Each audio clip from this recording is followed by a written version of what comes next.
नमस्कार। Thane daily news मध्ये रंजना पाटील आपले सर्वांचे हार्दिक स्वागत करते। आपल्या शहरातील दररोजच्या ताज्या घडामोडी पाहण्यासाठी आताच आमच्या चॅनलला सबस्क्राइब लाईक जरूर करा। सर्वात पहिले आपल्या मोबाईलवर उल्हासनगर शांतीनगर वेलकम गेट या ठिकाणी भ्रष्टाचार भारत मुक्त यांच्यातर्फे 26/11/2007 रोजी देशावर हल्ला झालेल्या त्यात शहीद झालेले पोलीस अधिकारी नागरिक जनता यांना भावपूर्ण श्रद्धांजली देण्यात आली।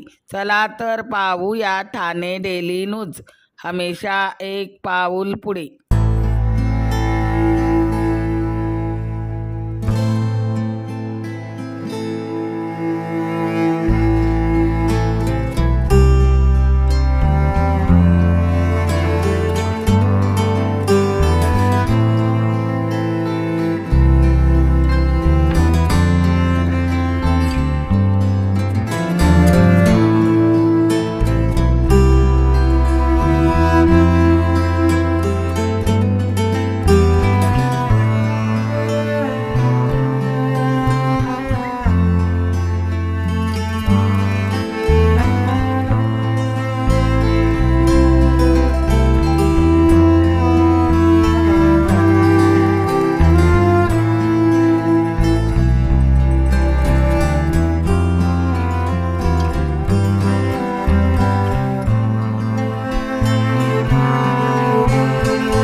आज 26/11/2007 ला जो हल्ला झाला होता, आतंकवादी हल्ला झाला होता, आज त्या हल्ल्यामध्ये जे आपले जे शहीद झालेले पोलिसांना आज आम्ही तो भावपूर्ण श्रद्धांजलीचा कार्यक्रम आयोजित केलेला आहे। तर आमचं भ्रष्टाचार मुक्त भारतच्या माध्यमातून हा कार्यक्रम आम्ही उल्हासनगर शहरात आम्ही राबवलेला आहे।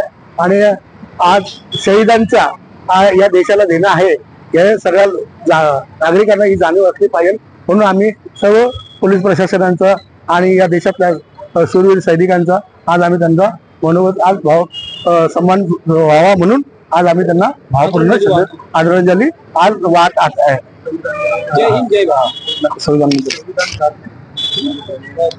भ्रष्टाचार भारत मुक्त या संस्थेने आज या ठिकाणी जो कार्यक्रम ठेवलेला आहे श्रद्धांजलीचा, त्याच्यामध्ये आणि असंख्य असे पोलीस डिपार्टमेंटचे लोक शहीद झालेले आहेत।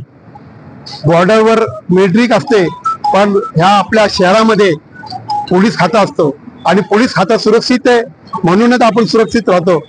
तर त्याच्यामुळे आपल्या स्वतःचं बलिदान या जनतेसाठी त्यांनी दिलेलं आहे, म्हणून आम्ही त्याची आठवण म्हणून या ठिकाणी श्रद्धांजलीचा कार्यक्रम ठेवला जातो।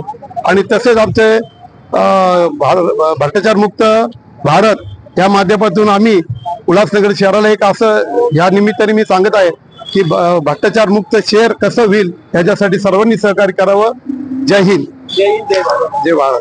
कार्यक्रम आयोजित करण्यात आला। हा कार्यक्रम वेलकम गेट शांतीनगर कल्याण अंबरनाथ रोड छत्रपती शिवाजी महाराज प्रवेश द्वाराच्या बाजूला 26/11/2007 रोजी या देशावर जो भ्याड हल्ला झाला आतंकवादी, त्यात शहीद झालेल्या सर्व पोलीस अधिकारी नागरिक आणि जनता यांना भावपूर्ण श्रद्धांजली, तसेच त्यांची आठवण जनतेच्या मनात कायमस्वरूपी राहावी त्यांचे योगदान बद्दल त्यासाठी भ्रष्टाचार मुक्त भारतच्या वतीने दरवर्षी आदरांजलीचा कार्यक्रम आम्ही संपन्न करत आहोत। त्यात पोलिसांचंही आम्हाला चांगलं मार्गदर्शन आणि सहयोग मिळत आहे, तसेच सर्व नागरिक आणि येथील रहिवासी हेही आम्हाला चांगल्या प्रकारे सहयोग देत आहेत, त्यासाठी त्यांचा मनपूर्वक धन्यवाद। जय हिंद जय भारत जय महाराष्ट्र।